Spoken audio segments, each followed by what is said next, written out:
조갑제 TV 시청자 여러분 안녕하십니까. 2022년 2월 15일 오전 11시입니다. 드디어 공식 선거운동이 시작되었습니다. 윤석열 국민의힘 대통령 후보는 서울 청계천 광장에서 공식 선거운동 출정식을 갖고 짤막하지만 아주 힘있는 연설을 했습니다.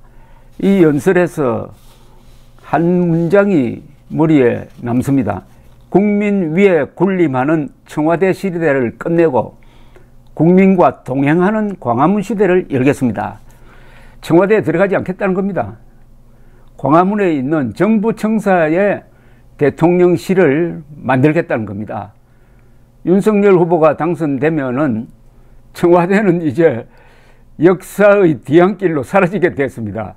그 모양을 상상을 하면은 아주 근사하다는 느낌을 갖게 됩니다. 절간 같은 청와대를 나와가지고 군림하는 대통령실을 정리하고 국민과 동행하는 중인환실에 있는 광화문에서 집무를 하겠다. 눈에 이렇게 상상이 됩니다. 그리고 또 한마디, 세계 어디에 내어놓아도 부끄럽지 않는 대통령이 되겠습니다. 세계 어디에 내어놓아도 부끄러운 대통령과 세계 어디에 내어놓아도 부끄럽지 않는 대통령, 상당히 말을 실감 있게 하고 있습니다. 이렇게 시작을 했습니다.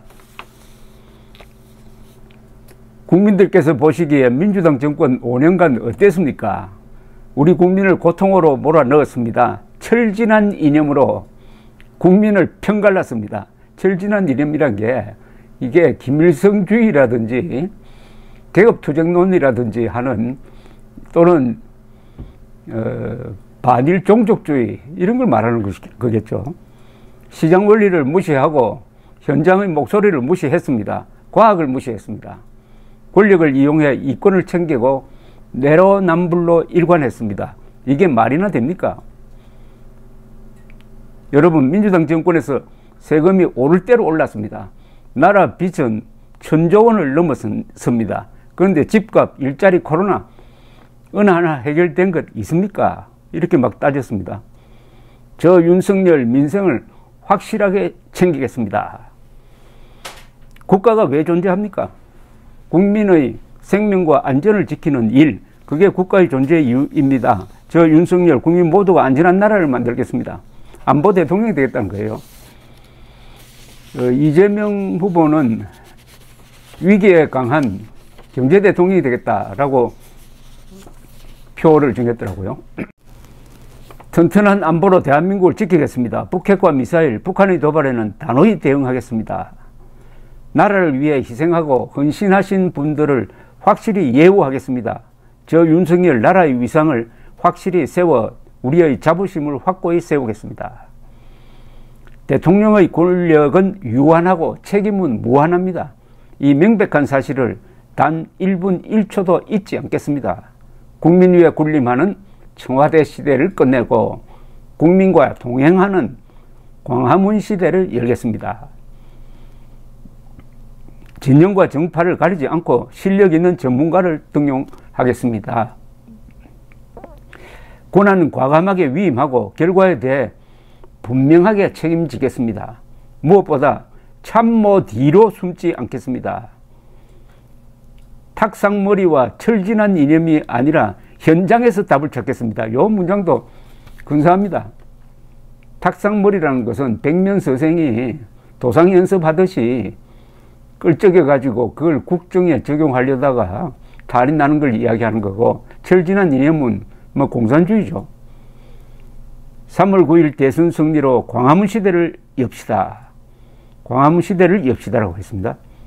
국민이 믿고 신뢰하는 대통령, 정직한 대통령, 한 입으로 두말하지 않는 대통령, 불법과 부정부패에 결코 타협하지 않는 대통령, 세계 어디에 내어놓아도 부끄럽지 않는 대통령이 되겠습니다.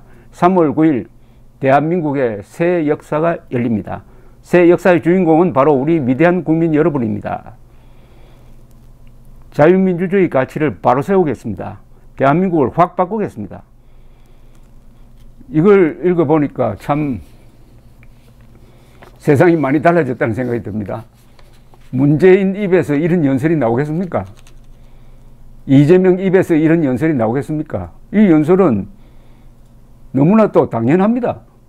뭐 명언이라고 이렇게 축혀 세울 필요도 없습니다. 헌법에 기초하고 있고 사실에 기초하고 있고 상식에 기초하고 있습니다. 그런데도 이런 연설을 들으니까 가슴이 뛰는 이유는 이런 연설을 들어본 지가 참으로 오래간만이기 때문입니다. 자유를 당당하게 부르짖고 허황된 말장난을 뺀 아주 맨주먹 같은 연설이었습니다. 감사합니다.